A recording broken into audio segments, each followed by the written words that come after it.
Shout outs to King Willy for saving us.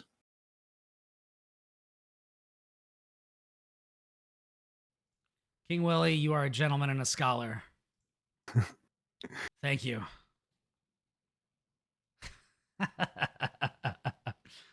Oh, well, now I'm gonna have to export all this audio and put that over the YouTube video. Anyways, not a big deal.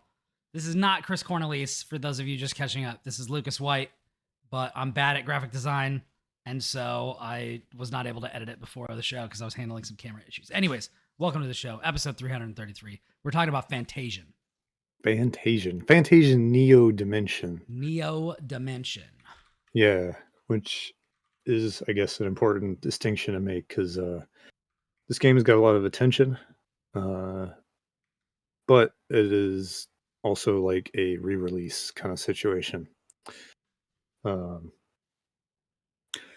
Back in the day, there was this new subscription service on top of all the other subscription services called Apple Arcade.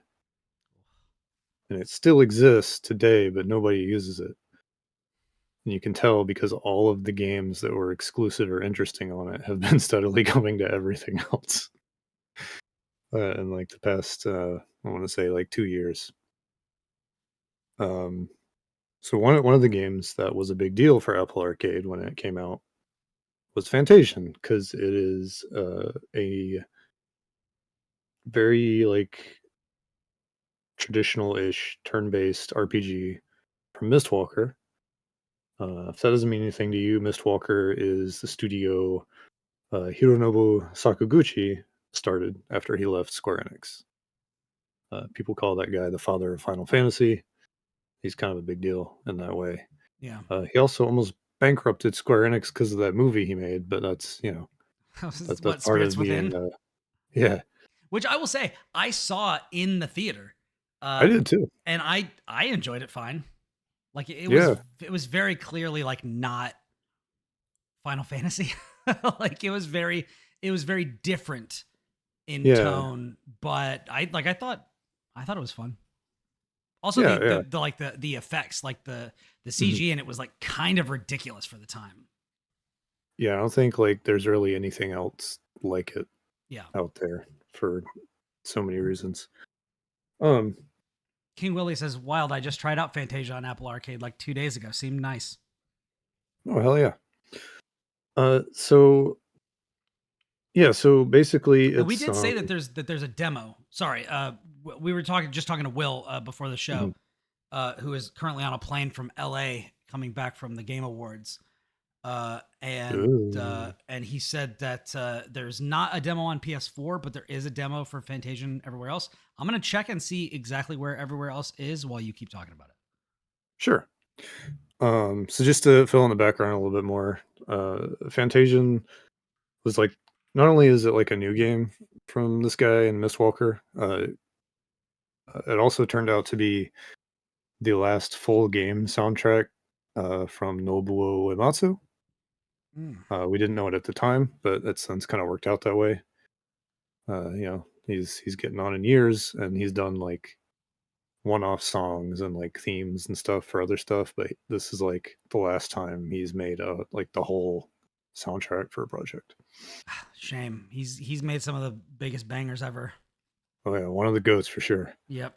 And then another notable thing about Fantasian is even for Mistwalker, which previously made like Blue Dragon and Lost Odyssey for Xbox way back. Yeah. They had been kind of toiling away doing mobile games and stuff since those two. So while Fantasian was on Apple Arcade, so technically a mobile game, it was also like their first full console style RPG since Lost Odyssey. So a lot of things kind of made that game interesting, like to begin with. But it was on Apple Arcade, which turned out to be kind of a... I don't know if it's like officially a dud because it is still running. There's still stuff coming out for it. A lot of the stuff is like, here's this game that was on the App Store before, but with microtransactions, now we put like a little plus on it and took all the extra spendy stuff out. because your subscription service is paying for it. But then also like Balatro is on there now, so that's a big deal. It's also where games like Grindstone first appeared. Yeah, which I reviewed for the podcast on Switch. Great game. Yeah. The Hello Kitty Animal Crossing kind of thing that came out last year that ended up being kind of a big deal. That was on Apple Arcade. That's also coming to other stuff. So it's kind of this like weird thing of like Apple's doing a thing and giving people money to have stuff, but nobody really like talked about it Yeah. much. So it seems like stuff trickling down. So, anyways, Fantasia Neo Dimension is that, but now it's on everything pretty much. It's on PC, it's on Xbox, PlayStation, Switch. Yeah, specifically PS5, Xbox Series X and S, Switch, and PC via Steam. So yeah, so it's like if you just kind of look at it, it will seem at first like a pretty standard like Final Fantasy style RPG, turn based, all that stuff. The story starts with a guy who has amnesia because of circumstances. I gotta be honest, people really like to grouse about amnesia. I think if it's done well, it's actually a really fun trope. Yeah, for sure. And like in this case, there's like kind of a before and after with the amnesia. Hmm.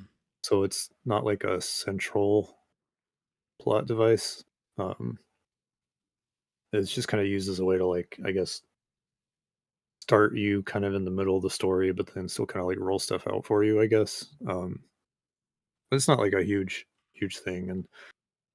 And the story is fairly like easy to follow and not super over the top or anything. But it's got a lot of the like stuff you would kind of see in older Final Fantasy games. Like it sort of mixes fantasy with sci-fi in a lot of interesting ways. Um, it's got a lot of like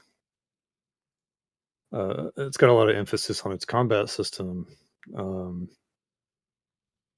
and then it has some cool stuff unique to it. Like all the environments are handmade dioramas made with like miniatures. Ooh, wild. Yeah. Yeah. So it kind of looks like PS1 games that would have like the pre-rendered backgrounds and like the characters and other kind of moving pieces just sliding around on the image. But it's like super high res photographs that are kind of digitally scanned in instead of like uh, computer imagery. So it looks really cool. Wow, yeah, that looks You- really awesome. yeah, and some things you can really tell that they're actual like physical objects. So it kind of like does this weird thing to your brain where it's not quite uncanny valley, but you can tell it's real in a way, or like really close to real. Um, and it just has like a different, like it feels different from the pre-rendered stuff on the PS1, despite effectively being the same thing in a way. Um, so a lot of people are really high on this game. And it came out, I want to say, a week or two ago at this point. It's Yeah, I fuzzy. saw something that said it came out on the 5th. Yeah, that sounds right. Right, yeah. Because I was playing it for a while. Square Enix is really good about giving codes out at reasonable times. It's very nice. Yeah, yeah. I'm a big fan of that, But nobody else who makes RPGs does it usually. which is Um, a shame. just the worst. Um, so it has some interesting ideas. It's very combat heavy, like I said, and they have this thing where uh, different attacks have different like area of effect properties. So like you'll have your things that it's just like you target a guy and it hits him. Another one will have like piercing, so it'll go through the first thing you hit and then go directly behind it. Then there's like just straight up area effect circles.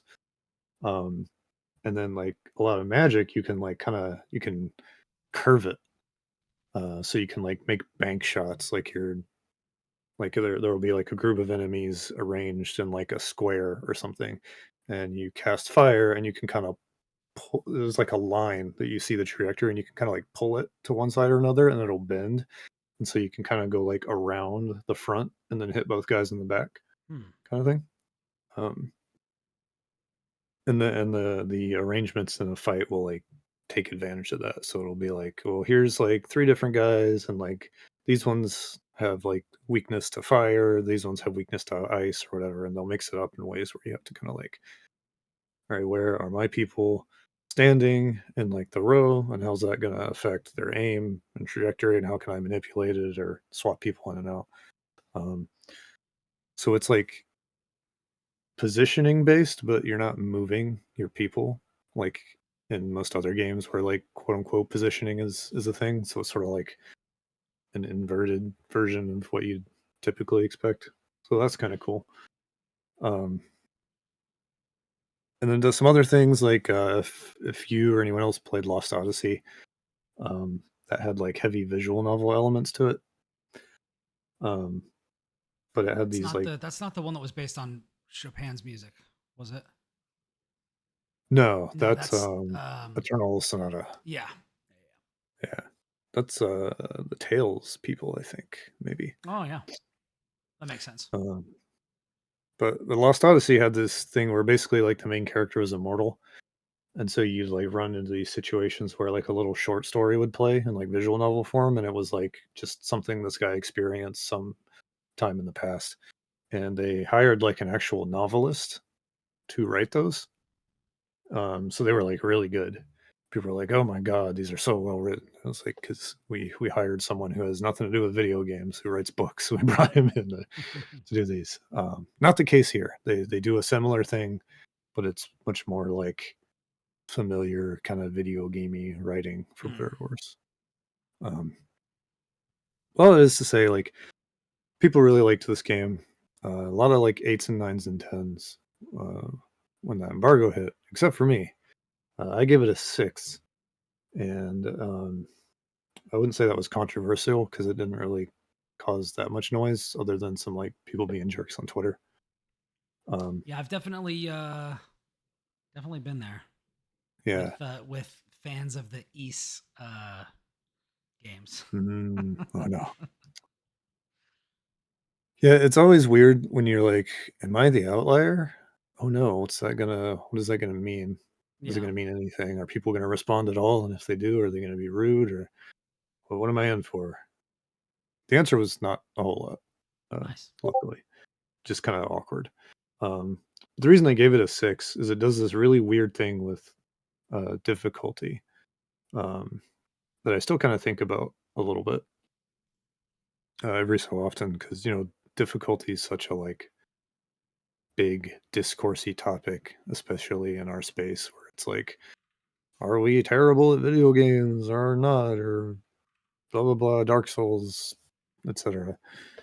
Um, so what this game does is about halfway through, it has this tremendous spike in difficulty, um, and it does it in kind of two ways.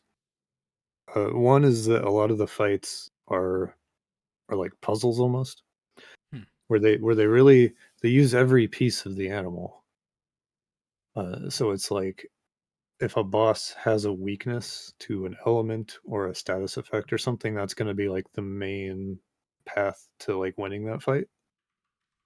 Um, so like it'll uh, like if something's weak to curse, for example, it's probably going to be like healing itself in a way that outpaces what you can hit it for otherwise. Hmm. But if you hit it with curse, it can't heal itself anymore, so then you can kind of fight it normally as long as you keep that up, kind of thing. Um, or there'll be like a unique mechanic to the fight where like a boss will call down a bunch of like things, and if you don't break all the things, they'll really hurt you really bad. So you just kind of have no choice but to deal with those. So a lot of fights will be like that, and then there'll be like obvious stuff like, oh, it's weak to fire, so hit it with fire. So that's one thing, and that's really cool because it kind of combines with the stuff I mentioned earlier with like the targeting and positioning. To where like every big boss fight you're in, you kind of have to figure out like how it wants you to go about things. Um, and like each character has like a really specific role, whether it's like how their attacks hit, or like just what elements they have access to or whatever, and you can swap out instantly like Final Fantasy X once you get everyone together. I like So that a lot. yeah, so like that stuff is going on, and that stuff got a lot of praise from people, which I agree with. I think it's really cool. Like as much as I enjoy when RPGs give you freedom to like kind of pick your own builds and stuff, I think every now and then one of them being like, well, what if we like did more with kind of solutions. I think that stuff's interesting if done well. Yeah. I feel like particularly nowadays that's a lot of the way that a lot of these games will differentiate themselves is by Mhm. having like one wrinkle on something that's been established, which is why I myself and Chris praised Sea of Stars so much because it's like Mhm. really all they did was add like Legend of Dragoon button prompts to like Chrono Trigger. And Yeah. that's kind of all that game is. And it still was like, man, this feels like nice. This feels fresh. Like we haven't had a game like this since the PS1. You Yeah. know? So and even that is just enough. So I think that a lot can be gained from developers and publishers kind of looking at like taking a step back and being like, why do we do this? Like, Mhm. does this thing that we do? Because like, there's the whole argument from tradition where it's like, well, it's just kind of always been that way, and it's like, okay, but is it good? Like, just because Right. we've always done something doesn't mean we need to keep doing it. Mhm. And if you can innovate on that, or you can iterate on it, or like remove something that's been there for a long time, like when it was like, oh, random battles are in like every RPG forever, and then some started coming out where it's like, no, you can see the enemies on the overworld, and if you run away from them, like you're not gonna fight. And it's Yeah. like, oh, that's nice. That feels really good. I actually get to make decisions on how many times I get attacked in this fucking castle hallway. Anyways, Yeah. My favorite example of like kind of where that went was Bravely Default, to where it gave you like control over it. It's like, okay, you know, what's your encounter rate? Is it really high or is yeah, it nothing? And you can just set it where it's like, well, I feel like grinding now, so let me just crank it all the way up. But now I just kind of want to get from point A to point B, and I thought it was really interesting. And then they took it out for Bravely Default too for no reason. Um, but it's actually really good that you mentioned Sea of Stars, because that's really gonna I think accentuate the part where I don't have fun with combat. Um, so they have like the puzzles and solutions and things, but then they also have the just damage values cranked up to like just an absurd degree. Um, so like the about halfway through is where I mentioned the difficulty spiking up. hmm So not only does it start introducing more intense like mechanics that are kind of like almost a pass fail kind of thing, but just every time a boss will just hit you, it just does tons of damage. It'll just be like it'll do its regular attack, whatever, and it'll hit your guy for 3/4 of their HP or whatever in one shot.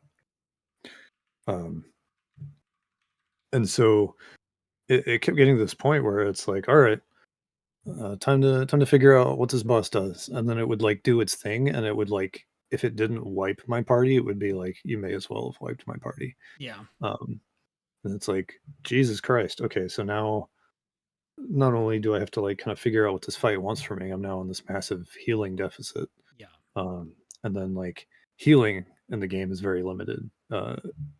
It's almost always single target. If it's not single target, it's like kind of cooked down a little bit to where it's like it's going to cost a lot of MP, but not really heal you enough to where you're comfortable. Um, so it kind of turns into this thing of like, okay, so I'm getting hit really hard and I can't really come back from it. So I'm scrambling, but there's this other character that can kind of do buffing stuff. So I guess they want me to do a lot of buffs and debuffs and stuff like in Dragon Quest. And it's like, oh, okay. So I guess I need this guy in pretty constantly. Um, and then buffs last a very specific number of turns, and they take items to use because this character is an alchemist.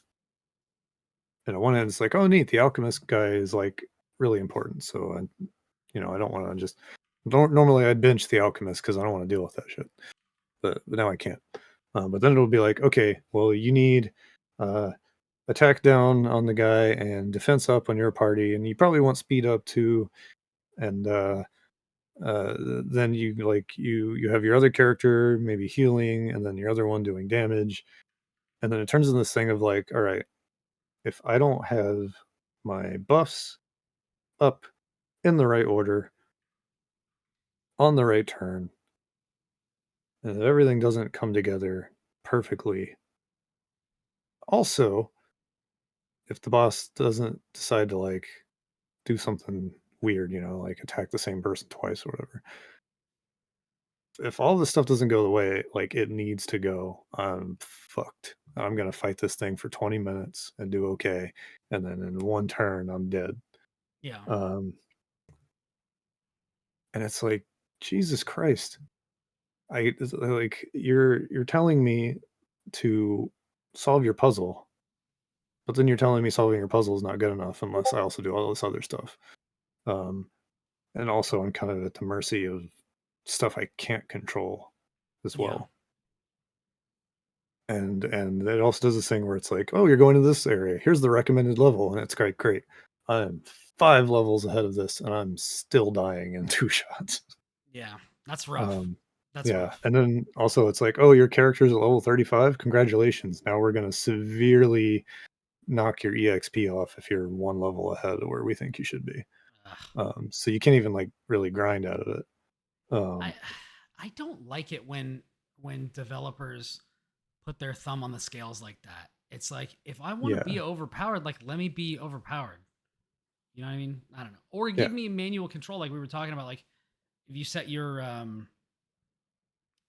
some games will not only let you set your encounter rate, but they'll also let you set your like EXP gain rate mhm, where you can be like, all right, I want double XP. I want 25% XP, which is super cool because there are some games like Elden Ring or Dark Souls or whatever where like beating the game at level 1 can be like a thing that people want to do.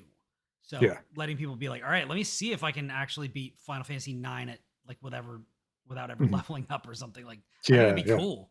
It'd be hard to do without dodging fights, particularly if some of them are like mandatory. But if you could just be like, I don't ever want to level up, then like yeah. that would at least be a cool option. I don't know. Well, it's funny because another feature this thing has is called the Dimension. If you turn the Dimension on, any random battle that triggers, the monster will get sucked into the Dimension, and there's like a maximum capacity of like 30 enemies or something, and like, you can like make it go up. And if you either choose to go in or it gets too full, it'll pop, and now you're sucked in the Dimension too, and you have to fight your way out. So it's like, oh man, now I have to fight like a wave of 30 something enemies all at Oh, that's once. cool. Yeah. That's a really interesting Um, idea. yeah, it's really neat. And there's like goofy mechanics, like little power ups will appear on the field. And if you do, your thing where you like, oh, I'm gonna hit this guy with piercing, so it like goes through. If you clip the power up on the way, it'll like buff your party, so you can Hmm. get like extra attack and stuff to help you. Um, but like you don't really get bonus XP for doing it. And then later on, you can just like use your abundance of money to like pay to just have it cleared anyway. So it's presented more of like just a way to get around random battles. Hmm. So it just kind of comes off as like another like, we don't want you to grind. We want you to, you know, do solve our puzzles, and that's how you get through the game. Yeah. But also, we're going to be mean to you on top of the puzzles. Yeah. And when you mentioned Sea of Stars, it was like, right, that game. It's like it does the thing where if you hit the enemy with the right ability, it'll knock the thing off, and if you knock all the things off, then it'll stun them or whatever. Yeah. But if you don't knock them all off, and there will be situations where you can't, right? There's still like a damage reduction or something, if I remember right. Um, so there's situations where you kind of have to be like, all right, well, if I have to take a hit, maybe I can like mitigate it a certain way. But then like you take that hit and you can still kind of like recover from that and continue continue the fight and kind of get back to uh, I don't know, to get back to like kind of your starting point more or less. And this game just doesn't really do that. It's just like one, two things went wrong, you're fucked, and you're gonna have to start over. Yeah, that's rough. Yeah. That kind of It is actually rough. segues into another game that I wanted to talk about. I'm not sure if you had anything else that you wanted to mention with it before Um, we did. that's pretty much it. And I we'll talk feel about like this more when probably when Will is on yeah, next, which I'm not sure when that's going to be. I think it just makes me think because like one, this is actually like they added a new difficulty mode called normal mode, and the default from Apple Arcade is now hard. So like that's playing it toned down, so it was even more just miserable in the Huh. original game. Interesting. And two, like excuse me, just me being the outlier there was kind of interesting because usually I'm like all about games being kind of like challenging and a little on the obtuse or frictiony side. Um, You like wizardry Here I was games. just yeah, exactly. But here I was just like, I'm not having a good time at all. Yeah. But everyone else was, and I'm glad for that. Like I'm glad everyone likes this game because it is an interesting game. It really stands out in a lot of other ways. Um, but it's like, man, just thinking about what I was going through while I was playing it, and I wasn't even really feeling the time crunch because I had it so early. Um, it's very interesting that I was so alone in that experience. Hmm. But also like good for everyone else who was like wild enough to sit there and like feel the good side of being challenged from that. Whereas for me, I'm just like, Jesus Christ, this isn't fair at all. Like I'm getting no like even when I'm doing well and succeeding, like I don't feel good about it. Yeah. Um, That's but yeah, hard, when it's like this is rough, but it's a difficult balance to strike. it Where really it's is. like this is really hard, and when I'm done, do I feel accomplished or am I just relieved it's over? Uh, Yeah. and it's like, well, like it can be a little bit of both, but if Mhm, like mhm. you have to have that satisfaction because, and this, yeah, I'll just go ahead and take over. I've been playing a lot more of Dragon Age. Um, Mm. so in Dragon Age: The Veilguard, um, the I've done 3 high dragon fights. Um, which I guess it might be a minor mechanical spoiler that there's 3 dragon fights or 3 high dragon fights. I Um, would expect dragon fights in Dragon Age. yeah. Did you play the previous games? 'Cause I talked I about played the first two. okay. So I have not played 2, but I did play 1 and Inquisition. Yeah. Um, so In uh Origins, it was just the one dragon, right? But it was like a yeah, really nasty. it Yeah. was the archdemon though. Yeah. Mhm, mhm. So it was like the big one. Yeah. Um So I'm not gonna get into details on that unless we do a spoiler cast, but there's a lot uh of winged beasts in this game. Mhm, mhm. And the high dragon fights are the hardest. Um so today I beat like the hardest one. And so I got I mentioned this when we were talking in the chat or whatever, but I got to the point of no return. So like I will probably beat the Veilguard tomorrow. But I just got caught up in doing some side stuff, some like final side stuff with some of the characters that I really like. And I actually hit a snag with one of the characters, Lucanus, because I did his entire quest line, but he didn't get all of the bonuses that you get for that. So like you'll have in other games where you've got like a party of support characters that you bond with over time, like they'll have their own kind of stuff. The interesting thing about the way that Veilguard does it is it's peppered throughout the story. So like you'll get stuff that they'll need to do from when they join your party. And then as you go through the game, you'll be able to do more and more steps of that. When you finally finish the last step, they become a member of the Veil. Like they get like hero of the Veilguard status. And when that happens, they get like a new key ability. And they get like a legendary piece of armor. And then they get, I think, 2 extra skill points to put into like their smaller sphere grid skill tree. Like basically the main character has like a huge skill tree that goes in like 6 different directions. But you can so like I'm level 30 or no, I just hit 40 or 41. And so I can go all the way into like 2 directions on the skill tree, like fully, or I can do, because there's 3 specializations that you can do, and then there's like 3 minor ones that just kind of like, oh, this isn't like a specialization that has like a super heavy thing, but it's like this is the corner that has all the fire abilities in it, and this just kind of like makes you better at fire abilities. Here's this other corner where like it leans into lightning abilities.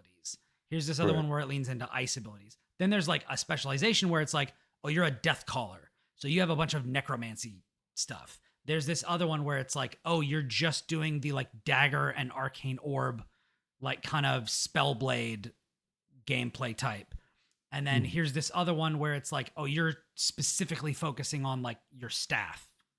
Because as a mage, you have 2 different weapons that you can switch between. I don't think you weren't on the last episode, were you? Or were you? I think I was. Like when I was talking about this? Okay, anyways. I don't want to like go over it too much, but I really like the way that Veilguard does combat. This is probably my favorite gameplay from the series. In this game. And I think that some of the character work is actually really good. And the lore stuff they're getting into is also some of my favorite stuff. Although I think that basically 1, 3, and 4 are all pretty good at that. Because 1 sets the stage, like Origin sets the stage with the Darkspawn and the Grey Wardens and the Archdemon. Yeah. And 3 gets into like more of the Fade, which is, as somebody who always plays mage in these games, like the Fade is very interesting to me.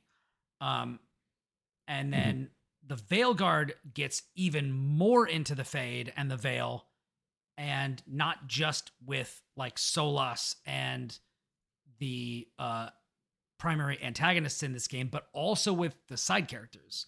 Like there are at least 2, oh no, there's 2, 3. There's 3 characters out of your party who have like some form of tie to the Veil or the Fade, or magic, which comes from the Fade. And it's interesting diving into that and discovering more about that. Like you find out more about the history of the dwarves in this universe. You find out more about like the history of the Black City and the elven deities, and like it's really cool, like the stuff that they're going into. Meanwhile, the game looks fucking gorgeous.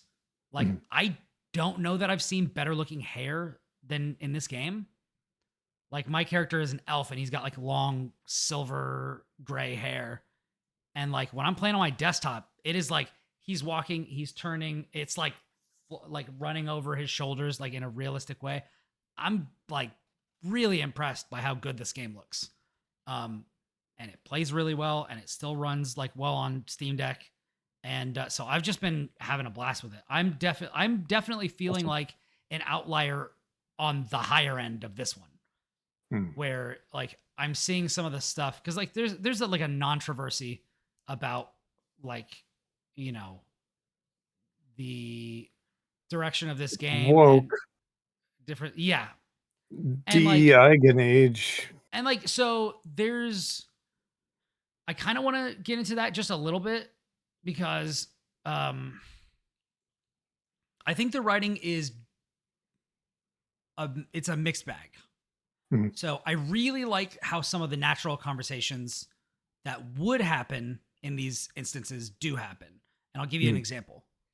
Um, so I mean, and I mean by that I mean like in interstitial scenes and like conversations around. So like there's an enemy that you there's a major enemy that you kill that's part of one of your companion's quest lines, Mm. and you kill her before she can reveal a big thing, like a big twist to the main character.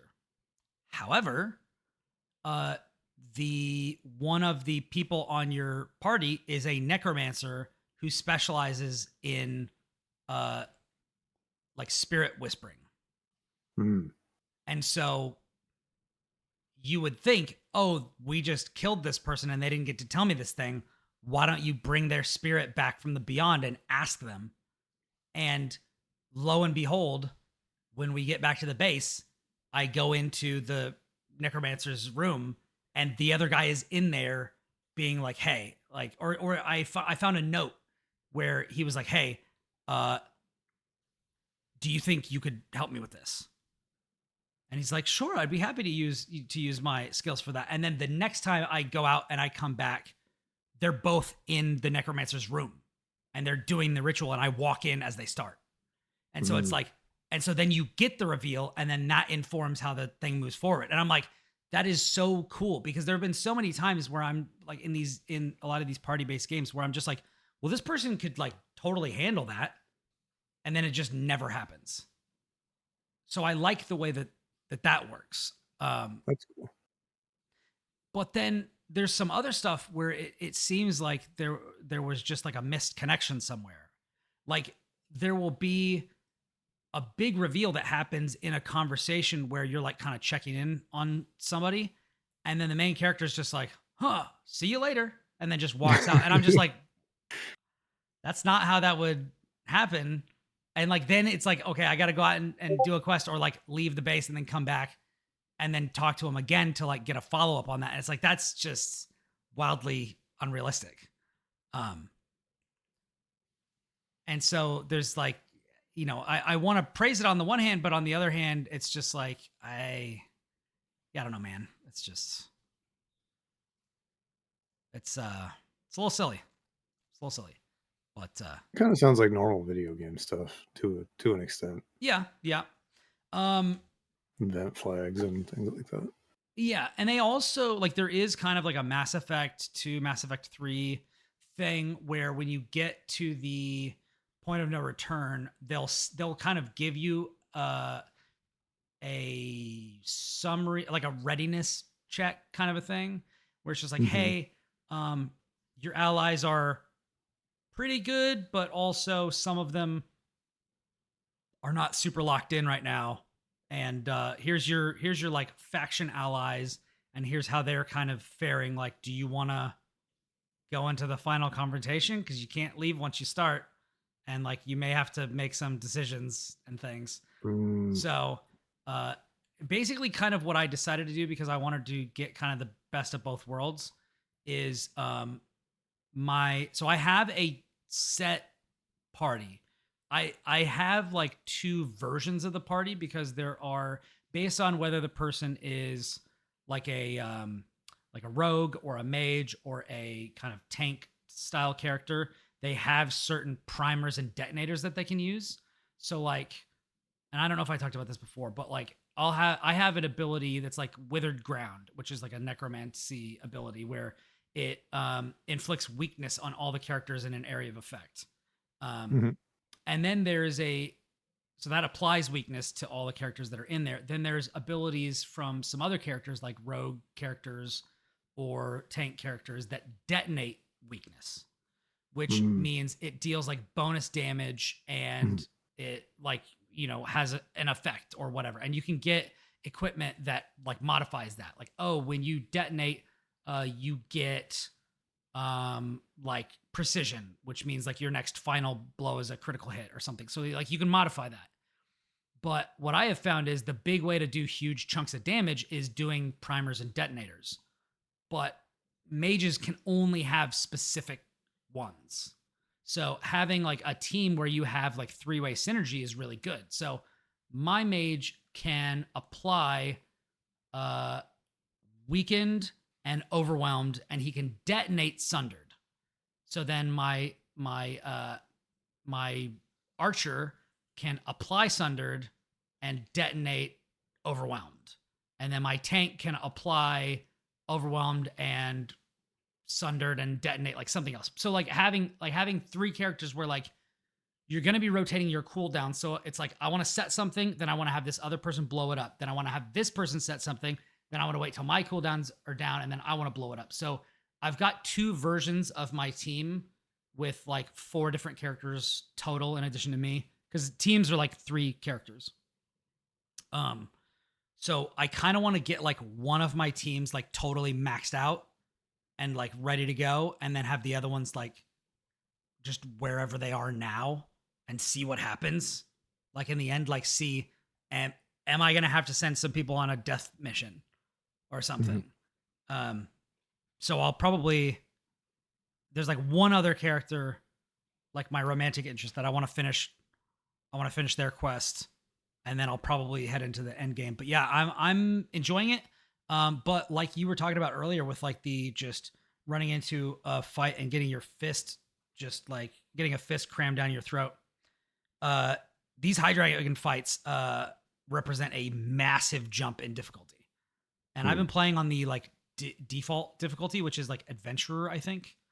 And then there's 2 difficulty settings below that. There's Explorer, which is kind of like easy. And then there's, I think, Storyteller, which is like really easy.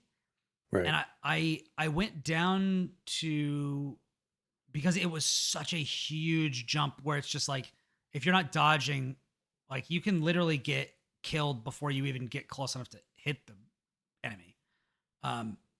And so I was like, well, this is maddening. Or then you'll get into like I started one of these fights with like 1 potion out of 3.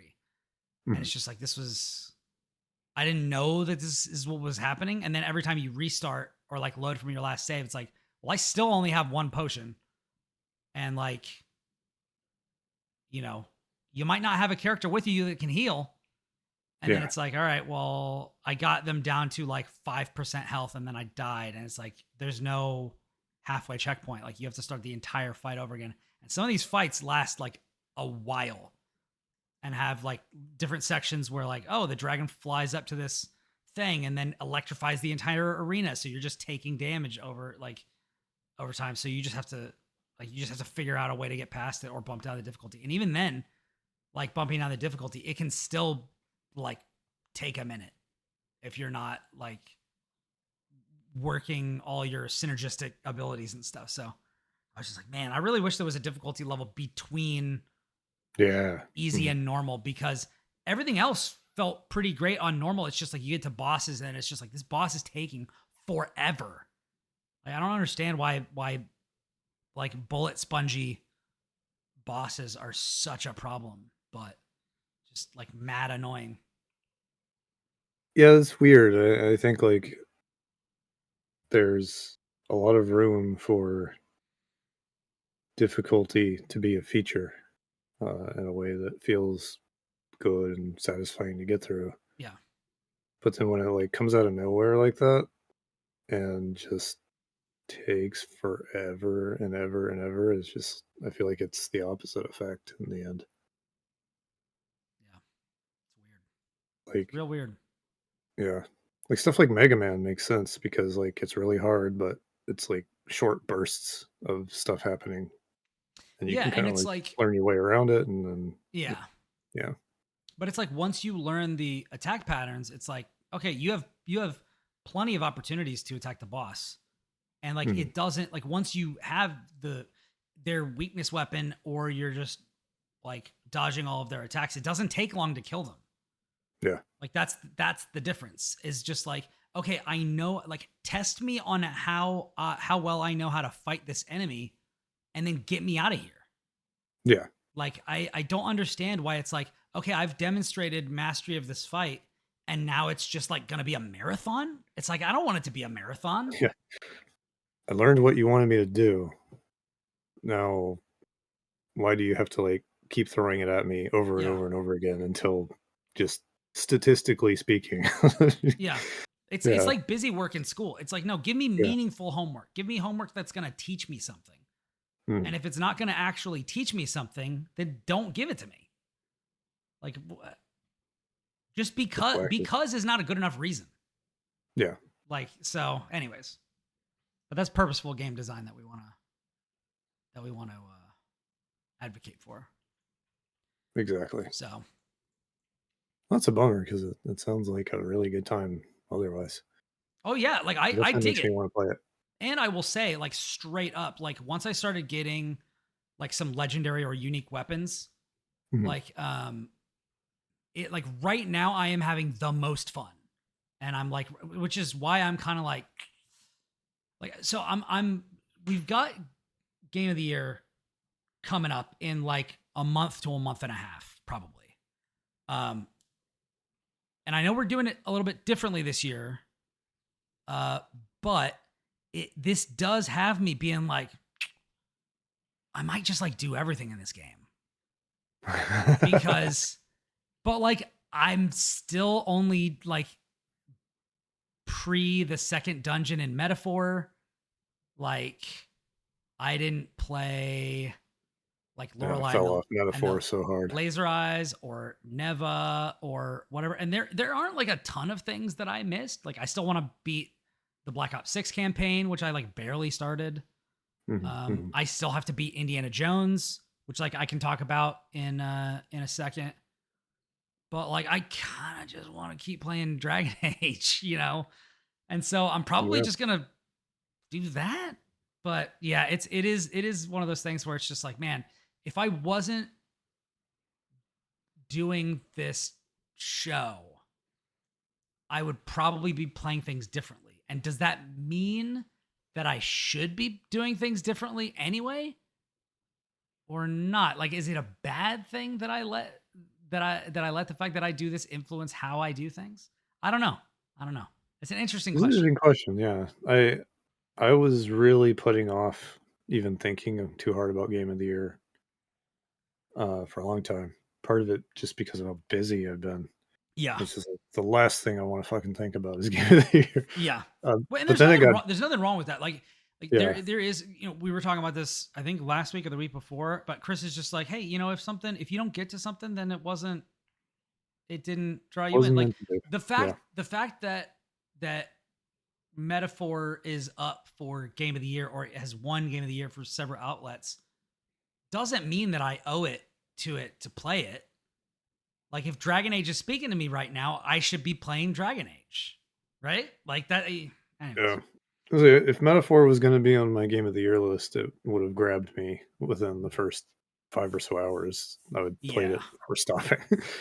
Part of that is like, I'm not sure how much of that is Metaphor's fault and how much of it is that I did Persona 3 Reload and The Answer also. It's hard to say. And it's like, I don't know. Like, I like what Metaphor is doing, you know, more. It's just like I don't have that love for those characters yet. Yeah. Where it's just like Makoto, Mitsuru, Yukari, you know, Akihiko. Like, these are characters I fucking love. Yeah. There's other games I played this year. It's like, holy shit, I can't put this down. Yeah. You know, so that's the difference. But yeah, Balatro. Oh my god. I'll talk about that in a second. Yeah. So I was just putting it off and putting it off and putting it off. And then all of a sudden, a outlet asked me to put a list together. I was just like, oh fuck. So I had to like derail and spend like a whole week thinking about it and catching up on a couple things I didn't want to leave out just in case. But they had me split it Goaty and Indie. So I think I'll be. That's unfair. It is what it is, but Indies can't be Goaty. Fuck that. It gives me an opportunity to like be like, well, that's not like the real list, just in case I want to move some stuff around. Well, okay, yeah. You always love to have some flexibility. Yeah. Yeah. Okay. I'll talk about Balatro a little bit. Ladies and gentlemen, God, we got him. Sort of. Well, I hope we got him. We'll see. I was asked sincerely to play it by editor at Shack News. And so I was like, all right, fine. He let it be known, Lucas would not do it for me for advocating for this game for the past like 10 months. But if somebody pays him, well, you gotta do it. You gotta follow the money. Hey, I respect Yeah, it. I'm just yeah. giving you shit. That's all it came down to, because I will say I was exactly right about why I wasn't playing it Yeah. in the first place. I played it, and I will not touch it again. But it was very good. um, A and capital I P problem game. yeah, a very this is actually bad for my brain in a way that I can feel, and I'm scared of it. um, I thought about pitching it, but it was like right before the actual TGAs, and then I was like, that's a personal essay thing, and that's hit or miss. Um, but basically, I had sat down to play it, uh, kind of nighttime, and I couldn't make myself put it down. And I was up till 4 or 5 that night playing this fucking game, and I felt like garbage the next morning because I didn't get any sleep. And that just like the the way it latched a hold of me was actually scary. Um, and we've talked a lot on the show between me and you and Will, I believe. All of us are our dopamine factories are a little under, you know, in a state of disrepair, shall we say? We, That's we have fair. we have ADHD, Yeah. um, and it's very different for everyone in a lot of ways. Yeah. But for me, it was just like I just I didn't even like forget my meds or anything. It was just like I couldn't. I just kept playing it and playing it, playing it and playing it, and then and really like part of my head was like, okay, there's other things you need to do right now. Uh, Then I, it's I like was just one literally more. I was like carrying my fucking rog around like it was a teddy bear. I think yeah, it's just like wow, if this was like a different situation, like if this game was like asking me to spend extra money on it or something, I can see a world in which like that would have worked. Does that make sense? Yeah. Um, it was like, man, this is cool. It's The game didn't ask you to do anything for it, but you would have. like possible, like more probably than not. But it's also just like scary to have that weird local executive. thunk, local thunk in your DMs. Put your firstborn on the altar. Jesus Christ, Like, yeah. no, no, no. Don't ask me to do this. Yeah, it's just like one of those things of like executive functions a really weird thing to be aware of. Um, and when you have something like ADHD going on, it's something you're going to be aware of, probably. Um, like I said before, it's very different the way it operates in people. But for me, it's very much like sometimes a feeling of like being trapped inside my own mind in a way. Um, and this was one of those moments, really intense. I was just like, I can't. I played a lot. I got a few wins on like the basic. Like I won with the I think red deck, blue deck, and maybe green deck. Green deck is like I the first one where it's like, oh, this is a wrinkle. This is interesting. Yeah, I think so. It was like I found little strategies and like some synergies that were interesting. Um, a lot of the jokers felt annoying to like have them come up in a way that like maybe they're like part of more intense or complicated strategies. A lot of them felt like they were just Any kind of particular fucking with like me. examples? Uh, mm, it's just all blurry. I ended up being really attached to like I remember one of the times I was watching you play, you were doing like 2 pair based run. Mm. and that kind of like fell into place at one point. I was like, oh, I remember watching Brian do this. So I'll just Was it like the jam pants or this. something?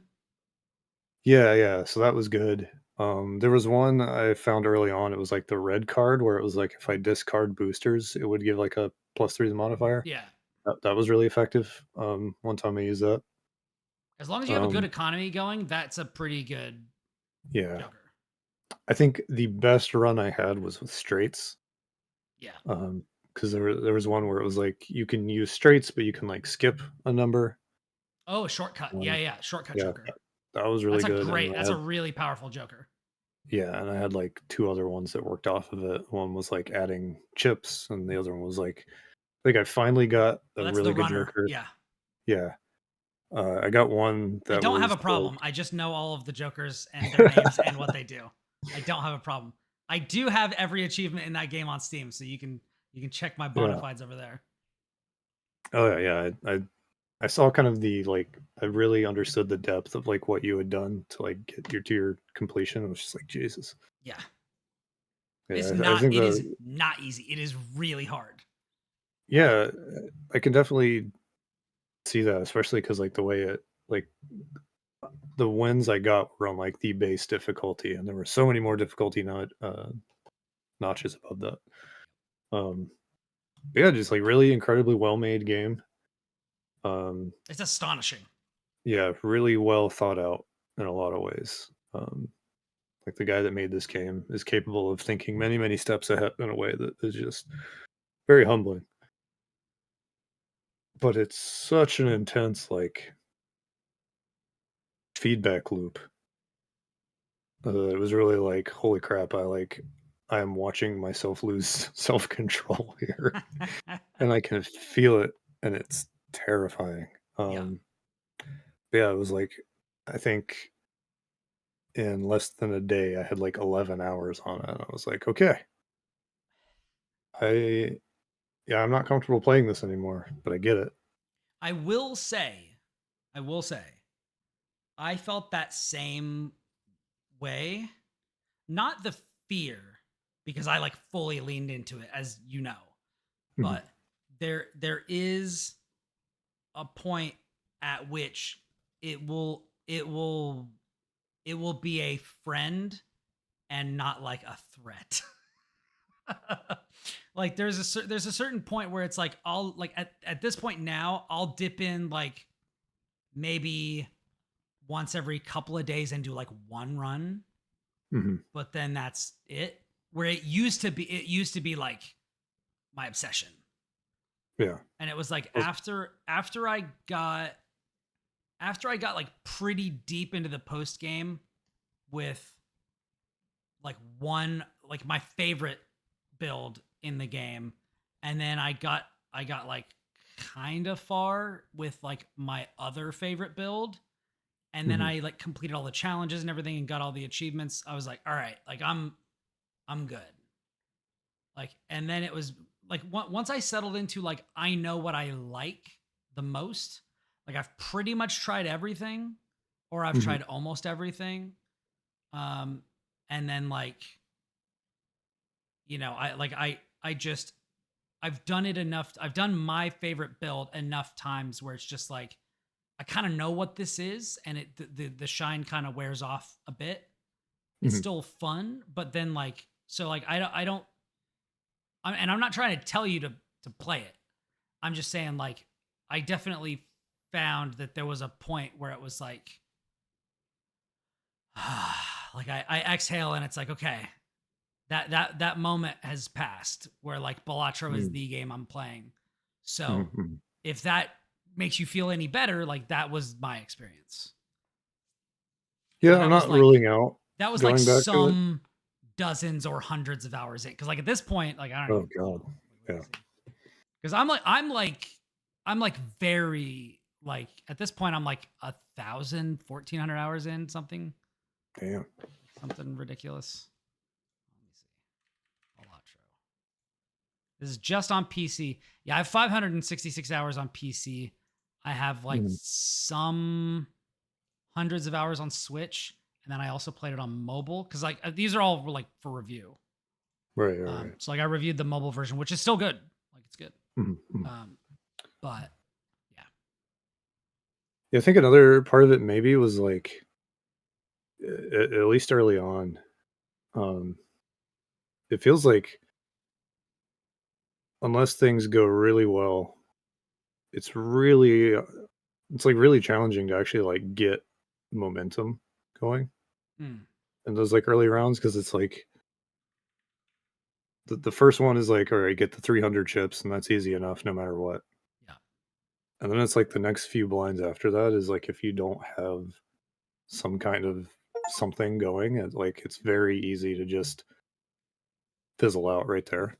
yeah, And it's like such a like it's like frustrating and then really rewarding, really close to each other in that way. yeah, And I think that was part of it. It was like every time I was like, all right, I need to stop here, but then like that would be where I just have a really bad attempt, and it would just be like, oh, I don't even make it past the the first boss blind or whatever, yeah, or it would be something really annoying like the one where it like flips cards face down, and it's like, well, there's nothing I can do about this with what I have, so I guess I'm just dead. yeah. It's And pretty that would brutal. just be like, oh no, just try again because that didn't count as I'm just like, oh man, this is gnarly. So good. I love it. It's a beautiful beast. Yeah, I can definitely see why people like it so much and why it was kind of the star indie of the TGAs, because it's like perfect combination of like indie, but it's not like an indie game that looks like a art movie or whatever. Yeah, It's like it's just indie functionally, and then it's poker. Everyone likes playing cards, understands that, and then it's got the roguelike stuff. So it's just like a perfect storm. yeah. It really is. It really is like a perfect game.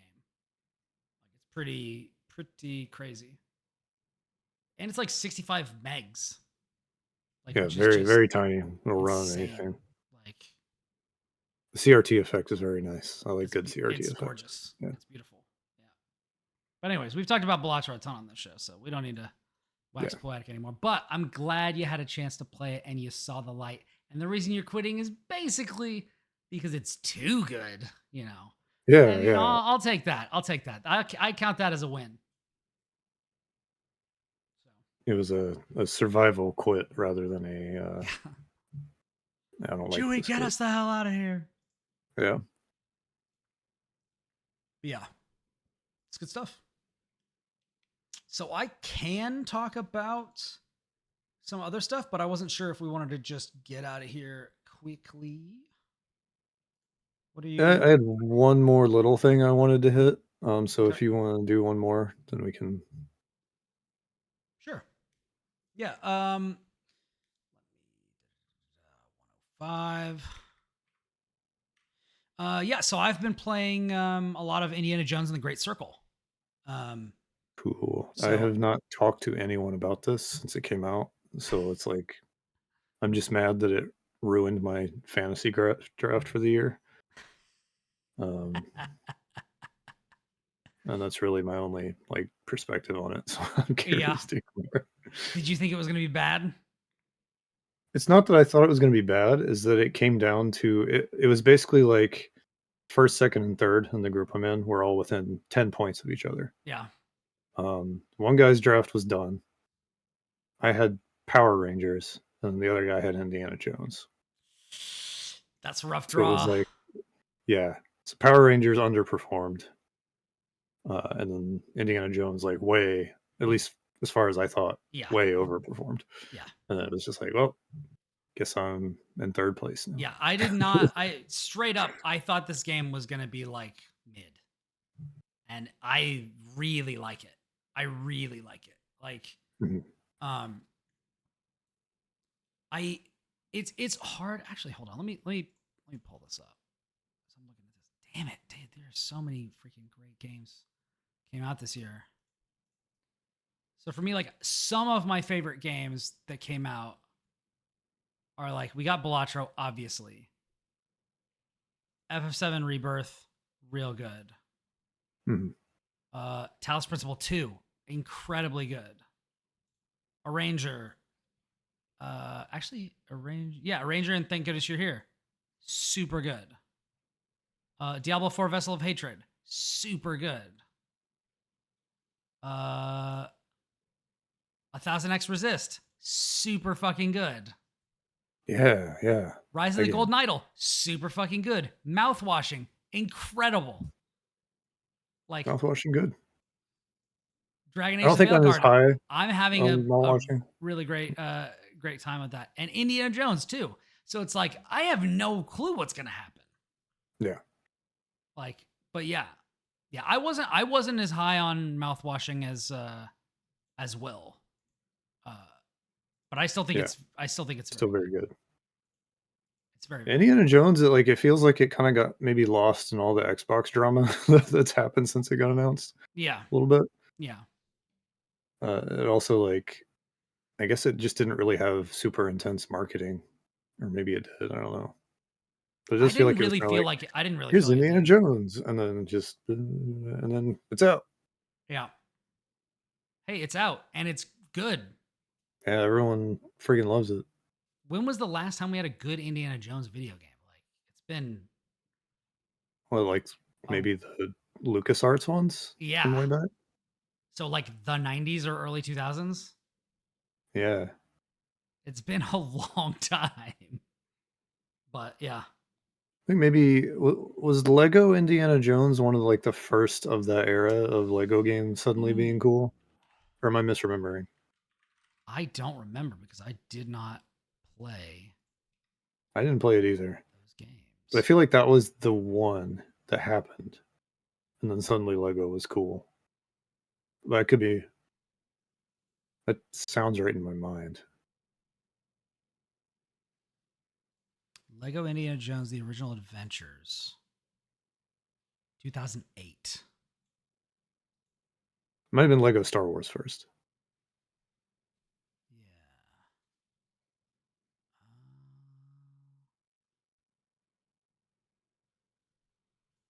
but either way, that's probably the last one Indiana Jones game anyone cared about that I can think of. There probably haven't Wild. been many since anyway.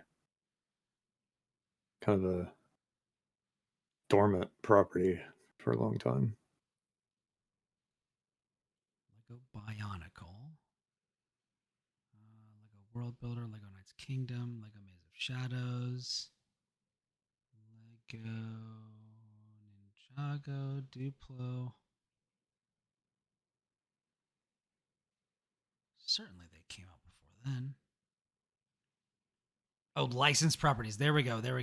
Oh, the first one was actually Lego Harry Potter in 2001. Wait, really? Yeah.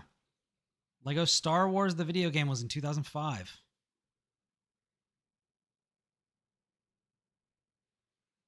Yeah, they did Lego Harry Potter and then Lego Harry Potter and the Chamber of Secrets.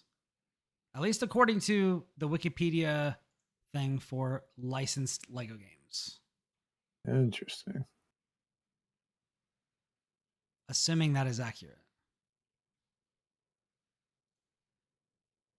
Wild. And then Huh. Indiana Jones was 2008, yeah. Okay, yeah. So yeah, Harry Potter, then Star Wars, then Indiana Jones. Then Batman. Indiana Jones and Batman in the same year. Yeah, okay, so that's when, the rocket fuel was Yeah. going off. And then the Yeah. next year was like Rock Band and Indiana Jones 2. And then the next year was the first 4 years of Harry Potter. And then they got into the Clone Wars and Pirates of the Caribbean and Lord Yeah, of the then it was Rings just and bang, Marvel bang, bang, bang, bang, superheroes. bang, And bang, it was yeah. just, yeah. And then like you look at it and it's like, oh, 2014, there were like 5 of these that came out. And then, yeah. Pretty wild. And then the latest one is Lego Horizon Adventures on the Switch, which is just such a crazy thing to happen. Lego Fortnite. But Wild. Truly wild, truly wild. But yeah, I'm really enjoying it. I've written a few guides. If you're looking for collectibles and stuff, like you can find the Martial College guide for all the notes that you can find up on Kotaku. I wrote that, and I also wrote like a melee combat guide, because even though this game is kind of like Diet Dishonored, the melee combat is actually pretty fun, and you can use your whip also. So like you can whip people around the legs and like yank it towards you and like pull them out. You can whip them on the hand and knock their weapons out of their hands. It's pretty good. It's pretty good. I like it a lot. It's also like it's very silly. I was actually on Brian Shea's podcast. Right on. This last, actually, hold on. Let me like look this up properly so people can go. It was super recent. I haven't listened to it yet, but I remember seeing it go up.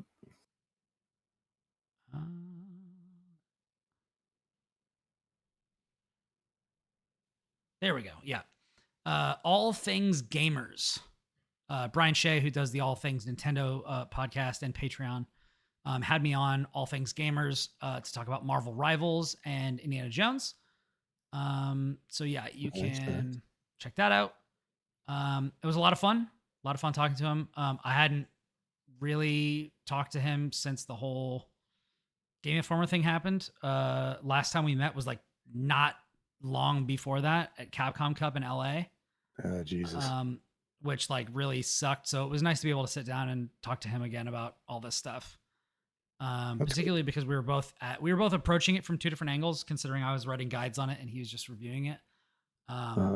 And we were both at different parts of the game at that point. But yeah, it's really good. It's really good. I like it a lot.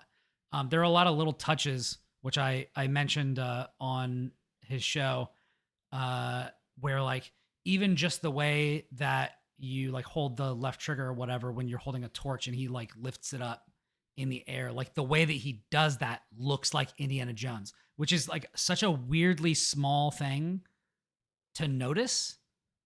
But like those are the sorts of things that I notice, like the sounds that your dress shoes make when you're kind of scuffling across the floor or something like that. Like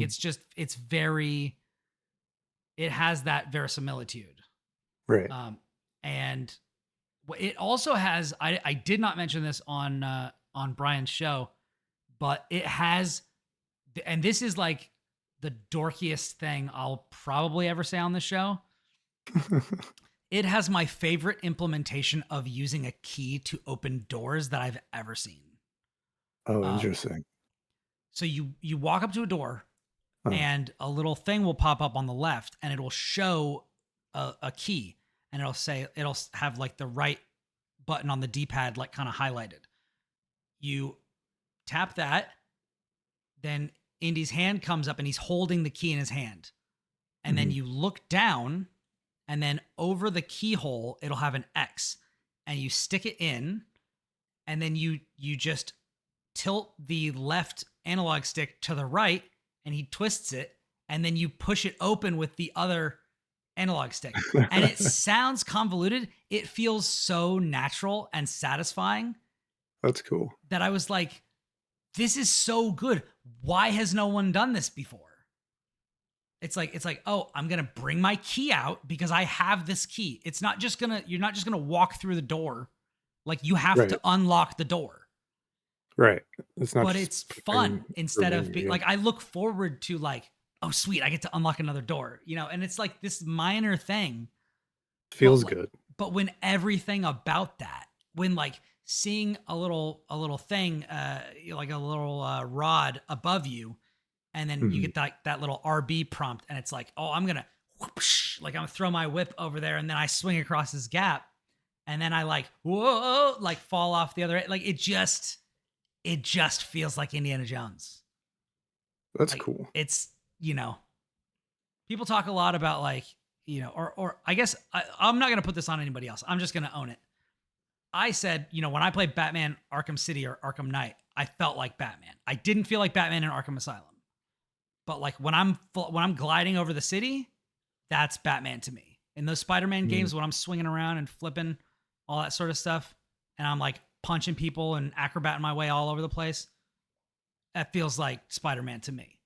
When I'm squaring up against fascists and I'm putting on my dukes and I'm just like dodging out of the way and then going in, like socking them, and then like my knuckles are bloody and stuff, and then I whip somebody's like pistol out of their hand, and then I shoot somebody and I run out of bullets and I turn my gun around and I use it as a melee weapon and I hit him across the face really hard and I break my gun. It's awesome. Like, I just love it. It's so fun. And even the puzzles, like the way that stuff goes on, like when you're wandering through catacombs and stuff, and like the rats are squeaking around your feet like they do in The Last Crusade.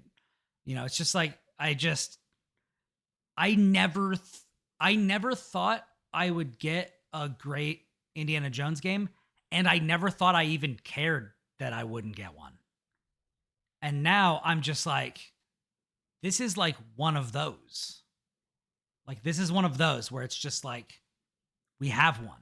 We have a great Indiana Jones first-person game. Did I know that first-person was really going to work for this? No, I didn't. I didn't know that it was going to work. I know a lot of people who were like, I really want this to be third-person. I think it works in first-person. I think the acting is really good. A lot of people were like, what the heck is Machine Games doing making this? Yeah. Why is this an id game? Yeah. So yeah, it's cool to see it work out so well. Yeah. Indiana Jones does nothing for me as like a property. And that probably had something to do with why I maybe tuned out more. But everything you're saying just sounds fun to interact with. Yeah. Even without necessarily caring about that series. Yeah. It's pulpy and campy and fun. And like, there's if you like, and this is the crazy thing, because like, I'm not that far away from you on that. Cause like I watched the only Indiana Jones movie I really love is The Last Crusade. And that's because like I watched that with my dad a bunch growing up. And that movie is like about sons and their fathers. And so like, I never played any of the old like LucasArts games. Like, I don't really watch any of those movies that often. It's kind of like Top Gun, where it's just like, yeah, I have some nostalgia for it, but it's not like a destination for me. It's like, oh, if it's on, like if somebody wants to watch it, I'll be like, sure, yeah, I'll watch that with you. That's fine. But it's not like Star Wars or, you know, Pokemon or like Harry Potter was for me, or, you know, there's a lot of stuff that I like adore. It's not Metroid. It's not, you know, it's Indiana Jones is like way, way, way, way, way down that list. It's not something that I seek out. But I still like and I'm not a history buff, and I'm not like an archaeology buff, and I'm not really a period piece, like noir or adventure guy. Like, there's a lot of this stuff that like shouldn't work for me, but it does. You know, but yeah, it's cool. Fun. It's a throwback, and yeah, I recommend it. Hell yeah.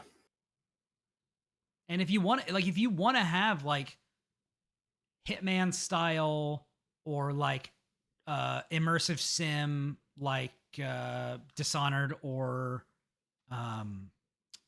Deus Ex, or I guess what's the like kind of almost BioShocky or System Shocky type stuff, like immersive sim stuff. This is like a great introduction to those types of mechanics in a way that like Pokemon is a great introduction to like RPG mechanics. So like, if you've been intimidated by like immersive sims, like Indiana Jones is definitely the easiest of those. Like the stealth is very forgiving. The like, oh, I knocked somebody out, let me hide their body. Like, I mostly just was like, all right, I'm just going to throw you against the wall. I don't care. Like, and it was fine. You know, it's like, because this isn't like a serious, like try hard movie. Right. Like, there's a lot of scenes in Indiana Jones where it's like, those Nazis would definitely have seen him hiding there. And it's like, yeah, you're going to have those moments in the game where it's like, oh, I'm squatted down in a corner, like kind of in the shadows, and like you're fine. Oh yeah. So it doesn't take itself. It's like the opposite problem of Red Dead 2, where it's like they There they you go. they they focused on making that game so impressive that they stopped thinking whether they should make it fun. This is like the Right. opposite. They Okay. were so focused on let's make this game fun that like just don't take it too seriously. Just have fun with it. That You're gonna sounds punch really some cool. Nazis in the face. Uh, You're gonna hear some guys talking about Mussolini and then go in and sneak in and steal all their money. And then Indiana Jones is gonna like have an aside to himself where he's like, never trust fascists with money. And it's just like it's great. It's great. Nice. You got some quips in there. It's good. I recommend it. Like even if you're not an Indiana Jones guy, like just check it out. I might have to. I If think I end up with an active Game Pass subscription again, that might be one of the first things I pop into. yeah, I recommend it. This was probably my biggest surprise of the year. Wow. Uh, well, this is my biggest known surprise of the year because Balatro was definitely my biggest surprise of the year. But like I didn't know that was coming. This I knew it was coming. I just didn't expect it to be good. I wonder if that's why Phil Spencer was so salty at the Game Awards. So I you knew if actually, maybe if it came out like a month or two earlier, it might be well, part of yeah. the show. Which like I kind of like put the to quote either I think this is a Kevin Hart line. I whipped the platformers podcast dick out and showed it to everybody.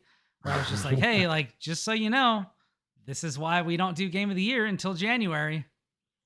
Year's not fucking over yet. Yeah. And the fact that people couldn't put that on the list is just like, you It's guys are silly. not, you guys need to get it straight. Like, you guys have your priorities twisted. Academy Awards happen in what, February usually? Yeah.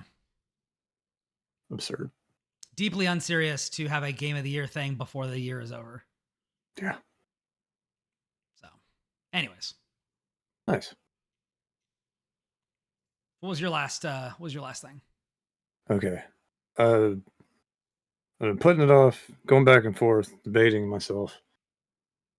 Do I want to bring up Sonic the Hedgehog on this show? How fucking dare you? How could you? Waited until I had one person locked in the room with me. And it had to Now be it's time me. to It talk couldn't have been about- anybody else. It had to be me. God damn it. And you know what's funny about this is Hmm. that so I don't know where it started. My daughter has been like every time we see him anywhere, she's like, "It's Sonic. I love Sonic." And I'm just like, "God damn it. I can't dodge it anymore." Okay, real talk. I think that's one of the reasons is how I've kind of, because I'm not like a Sonic super guy or anything. Like there are a lot of uh games like Sonic Adventure 2 that I think are not good video games that you know the Sonic sickos are just endlessly praise that game as like the peak of the mountain. Um, but like there is something about that character that just inherently appeals to children.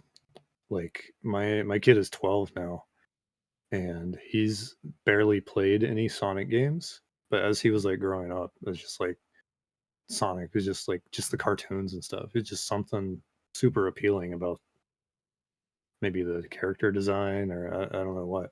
Mm. And then with the movies and everything, it's just been like a like a whole family wide bonding thing. Like my wife, myself, my kid, like just having a great time with Sonic, and it's like made me kind of like go back and reevaluate some of the games and kind of realize like, oh, I like this character for XYZ reason, and these are the games I think are good uh, for one reason or another, and then here's the ones that those they're not good games because honesty is important, right? Yeah. Um, so I kind of came to this like, what do I like about 3D Sonic games? They really remind me of like arcade games in a lot of ways. And like when that stuff is working, it's really fun. When it doesn't work, which is more often than not, probably, uh, you know, it's kind of sloppy. And then there's like all the weird characters and the goofy storytelling and people on the internet being weird. And it's like it's hard to be upfront about liking Sonic sometimes. Mm. Um, and this whole they're really focusing on Shadow right now, and Shadow has often felt like the prime example of like all the reasons people who don't like Sonic, right? It's like here's this character that's just goofy and like super edgy, and he's like black and red and just like everything about the games he's in is super corny. He's the one like they gave him a gun that one time. It's just like he feels emblematic of like the worst impulses from that series when it was like at the peak of just everything people make fun of it for. Um, but at the same time, there's like a weird charm to this character in some ways, especially now. And it all kind of came together with they did it's like Sonic X Shadow Generations is the new thing that came out. And it's Sonic Generations, which is like a remaster of a game from like 10 years ago. And it itself was like a remix of old levels and stuff. But then they put in this Shadow Generations with it, which is like more of a new thing. Um, it still kind of remixes levels from previous games, but it's not like built on the foundation of the game it's paired with. It's kind of like the uh, that Bowser gimmick they put in that one Mario game, if you know what I'm talking about. Hmm. Bowser's Fury. Yeah. Yeah. So it's kind of similar to that, where like it's a standalone thing kind of packaged in. Um, but it's like the platonic ideal of like the arcade 3D Sonic gameplay, where it's like it moves really fast. The levels have like different paths, and you're kind of like almost like you're playing like a rail shooter mixed with uh like a music rhythm game, where it's like you're just sort of like um what do they call it when you play Guitar Hero for the first time? Sight reading? Is that right? Yeah. Yeah. Yeah, yeah. So it's like when you're playing these games, it's like you're sight reading all the different like possible alternate routes you can take Hmm. while stuff's happening really fast. And it's interesting because like maybe there's like secrets, or maybe it's just like a time saving thing, or there's like I don't know some kind of like bonus like optimization thing for your score or whatever. But it's just like a lot of that stuff happening at once. And when things are actually working, like the jump physics and like there's like homing attacks and all this other weird stuff that can go really, really wrong and has gone wrong, especially when they were like pumping these games out annually. It all just works in this. It's just like super fast arcade 3D platforming, and like the way that's like the opposite of like a Mario game. Hmm. And when it all works the way it kind of advertises itself, it feels really good to just kind of blast through. Um, so I really liked this game, and I think a lot of other places were like surprised at how much fun they were having with it. Um, the reason I'm bringing it up now is over the weekend DLC came out for it, where they inserted uh, the Shadow look from the new movie that's about to come out into it. And so like Shadow like steps into a portal and he pops out on the other side and he's Keanu Reeves all of a sudden. And it's like this really over the top, basically playable teaser for the movie, where like the hub world, like a ring kind of floats down, and it's like the ring from the Sonic movies where they're like portals, and you jump through, and it's like now you're in Shibuya in Tokyo, Hmm. but like it's on fire, and there's cars everywhere, and police, and you're Shadow, but you're like, oh, I'm in a different body now, and then he's Keanu Reeves, just sort of like reading lines off a script into a microphone. Like I don't even think he's doing the same voice he's doing in the movie. It's very silly. Um, but again, it was like a new level, like brand new. It wasn't a remix from a previous game or anything. You fight two helicopters. You do a bunch of like Metal Gear Solid Twin Snakes goofy shit, flipping off missiles and stuff. Um, and it's just really great, really tightly controlled, super fast platforming. There's like collectibles that you kind of have to like look out for and then figure out like the right routing to collect if you want to get them all in one run or go back and get them. There's like each level has like a ranking based on your score and your time. And it's just like it's one level, but it's like pitch perfect on like how Sega finally like nailed the thing they've been trying to make happen for like 15 years. Um, Hmm. and then it's also like a fun little teaser for the movie that's about to come out. And I just wanted to shout that out because like it's it's weird that we're in this like moment where Sega can be like, it's the year of Shadow the Hedgehog, and it's not completely met with like mocking and derision from everybody. Yeah. Everyone's kind of like, we actually kind of like this guy now. And then like the game comes out, and instead of just like, oh, it's another Sonic game, 6, 7 out of 10, whatever. It's like people are like, oh shit, this is actually pretty good. Um, and then people are excited for this movie apparently, and like it's doing well, and like I think press screenings happened. Um, so it's just kind of interesting to be in this moment of like being in games media. Sonic was often like the thing that everyone just kind of made fun of, um, and that's kind of evolving in the past couple years. I mean, It's for very good reason. Like yeah. when your hit to miss ratio is like that skewed, Hmm. it kind of makes sense, particularly when like as a mascot, like the character has kind of made himself out to be like like I'm so much better.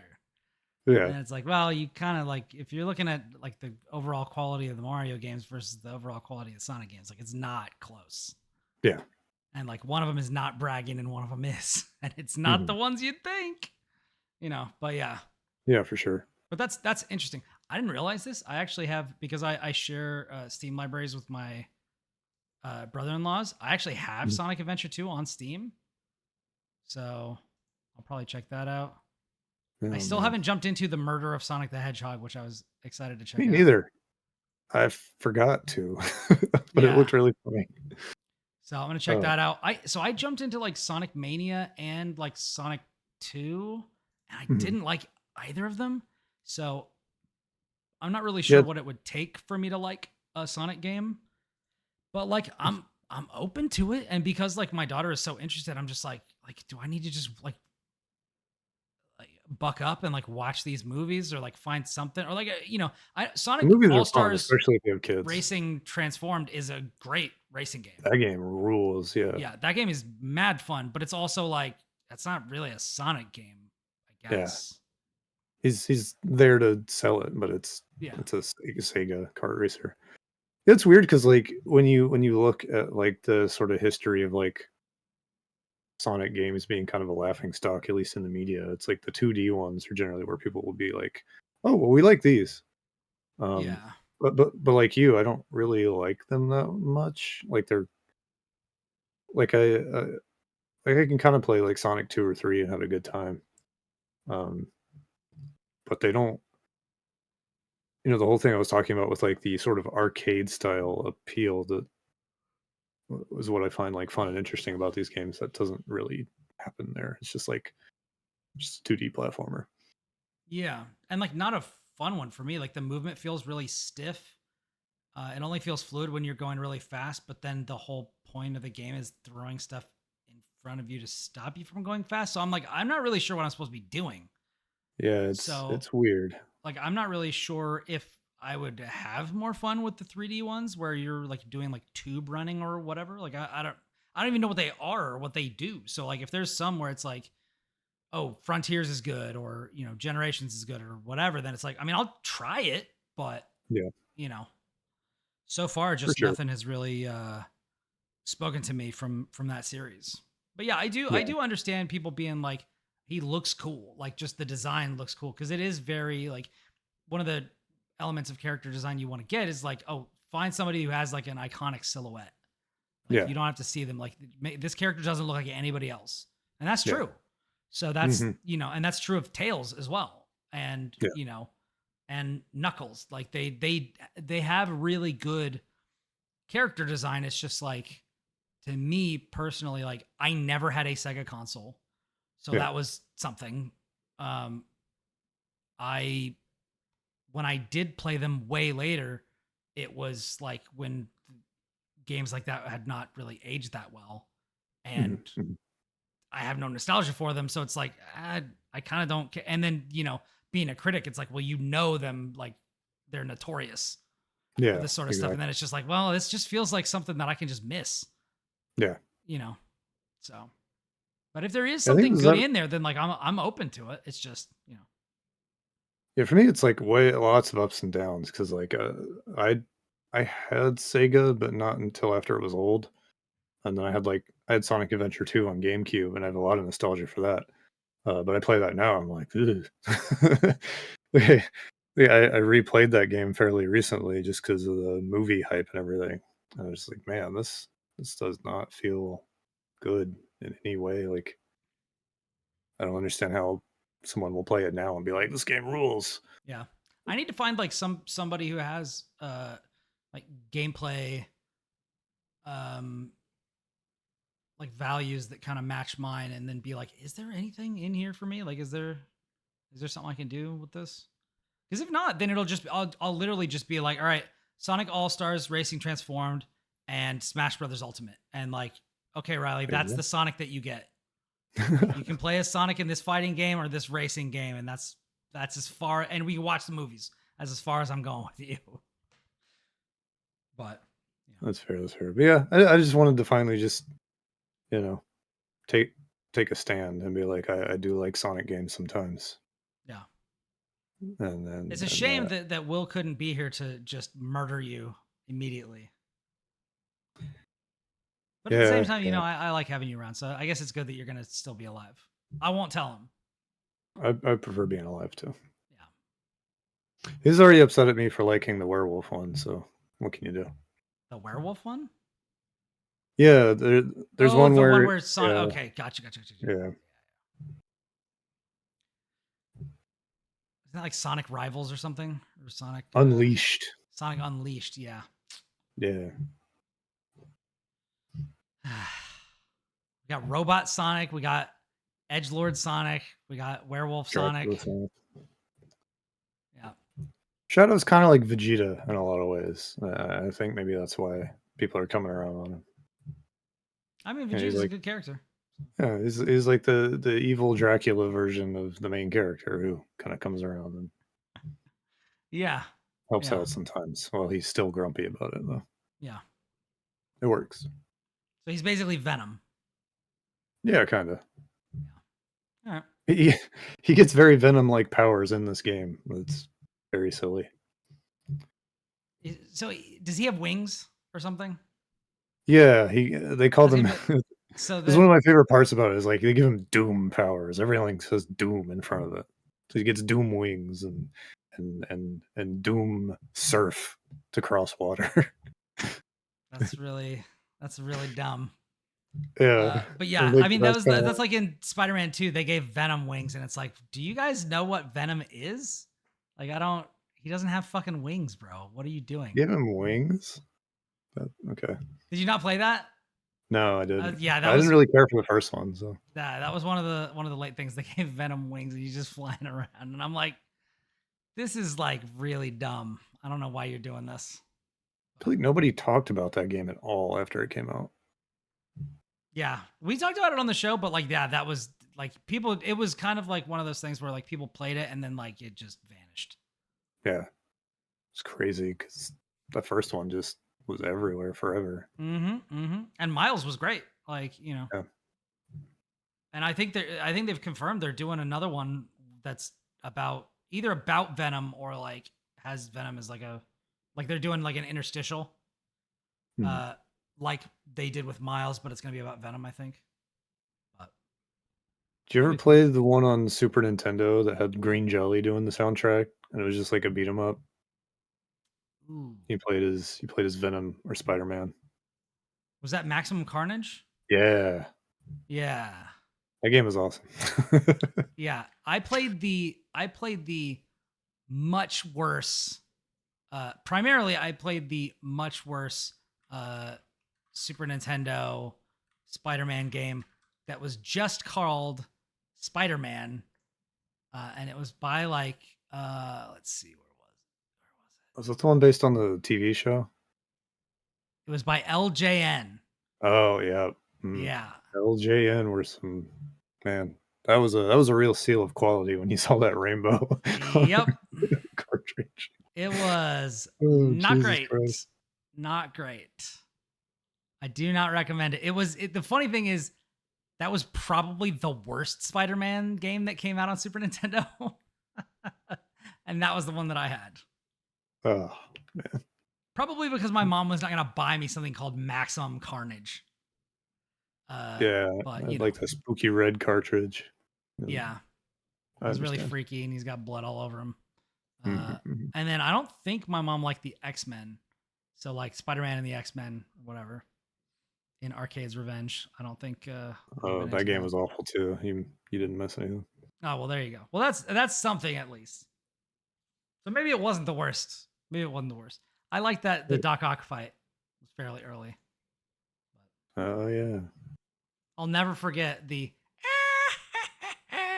sound that they would make in the beginning when they broke out of the asylum. But man, if you've ever wanted to know what it's like to play Spider-Man in a game where it feels like he weighs 600 pounds and is just like lumbering down the street, then you should play the LJN Spider-Man game on the Super Nintendo.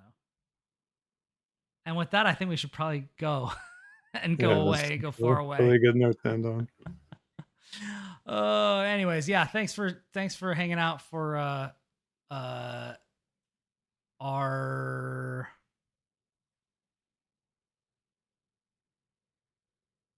first the first time in a long time that I've called out that it was that the number of the show was a palindrome. Ooh. But yeah, we'll get another palindrome in 10 episodes. So there you go. Anyways, Yeah, better show up 10 episodes from now. you better. I better show up 10 episodes from now. Anyways, thank you. If you want to help the show, review it or share it with somebody, or just when I post it on Blue Sky or Twitter, just retweet it or whatever. That helps. We love talking to all of you, so come join us. I'm on Blue Sky and backlogged at Brian Barnett, BrianBarnett, and I'm on Twitter, Twitch, and YouTube at Ribnax, Ribnax. We stream the episodes live on Twitch and store the VODs on YouTube later. And if you want to see the other stuff that I'm getting up to, yeah, like I said earlier, check out my guides for Indiana Jones and the Great Circle on Kotaku. And yeah, you can check out my episode of All Things Gaming on the I think All Things Nintendo Patreon from Brian Shea. So you can check that out. And yeah, that's pretty much it from me. Lucas, where can people find you? You can find me on Blue Sky at Hokuto Lucas or Hokuto no Lucas, one of the two. It's Hooked no Doesn't matter. Lucas on Twitter. Yeah, I don't go to Twitter anymore though. Don't look me up on Twitter. That's a mistake. I think it's just Hokuto Lucas on there. Yeah, sick. So yeah, you can find me there. Usually just posting stuff I've done. You can find most of my writing on shacknews.com. I have been reviewing games like my life has depended on it this month, because it literally does in a way. So yeah, you can find Infinity Nikki, Power Rangers, Fairy Tale 2, Fantasian,